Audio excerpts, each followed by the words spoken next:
Precipitable water graphical technique. In this video we're going to step through an exercise where you calculate the precipitable water for a trace using a graphical technique known as the equal areas method. On the left hand side you can see a profile of dew point temperature, and in a minute I'm going to get you to pause the video and plot this on a SkeWT log P. Once you've done that, what we're going to do is calculate a mean value of mixing ratio for each of the 4 layers indicated and calculate the precipitable water for each of those layers.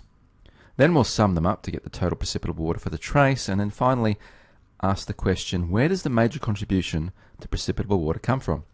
Now of course we don't do this operationally, but the whole idea is to get us to understand what's happening in the calculation of precipitable water a little better. So pause the video now and plot this profile. How did you go? You should have a dew point profile now. Here's a sample dew point profile with 4 values of dew point temperature and 3 connecting lines. How do we calculate the mean mixing ratio for this layer?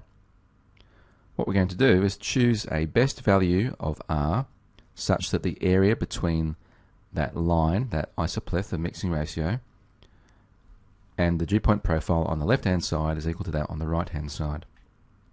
So what does that look like? Here we've chosen a value of R that enables the areas in green, that is A, to be approximately equal to the areas in blue, that is B, on the right hand side of the profile. And so what you do is you get a ruler or something like that with a straight edge and move back and forth until you were satisfied that you had equal areas on either side. In this case, the line that does that gives us the mean mixing ratio for the layer is approximately equal to 9.3 grams per kilogram.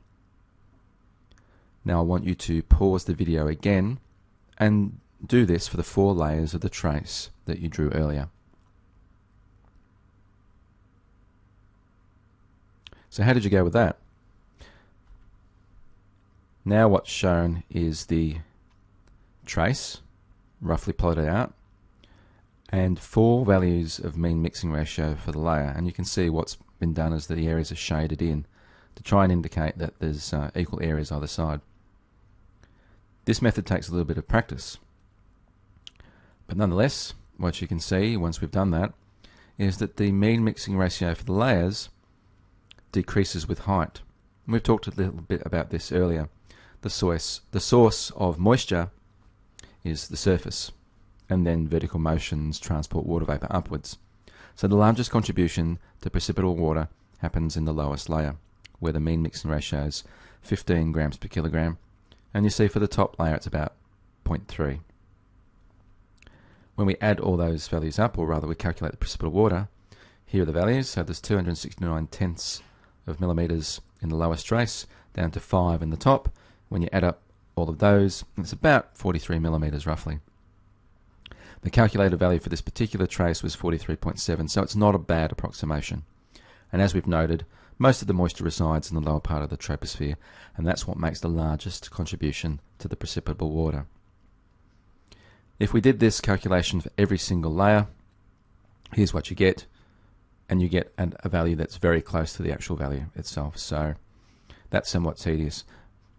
What the whole exercise demonstrates is that the largest contribution to precipitable water is in the lowest parts of the troposphere, and we use it from day to day as a forecast parameter for things like heavy rainfall.